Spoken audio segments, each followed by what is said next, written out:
لفتو أكسر باتي كان إذا مود إيش كان عنجتوف لفتي لفه دابر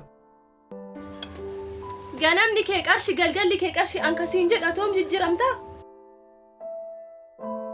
lakki salphatta anaaf siillee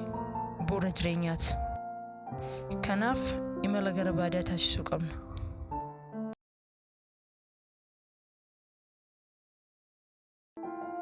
tole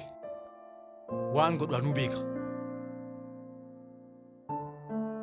barfachoon hin danda'amu iccitidha dhimmisa waan bilbilaane jaarsa kanaan ifatiin gennuufi namni jireenyi isaa mana hin taane teessumti isaa nama rakkisu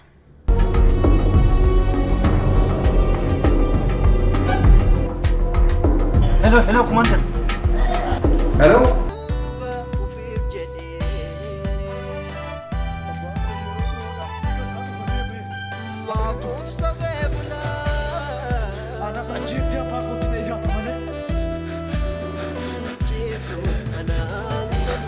bakkanatti waan sidhiisu natti fakkaateera yoon du'e du'eefu yoon du'e garuu dhiiga abbaa koo nan baafadha duuti keessatti akka nama keessatti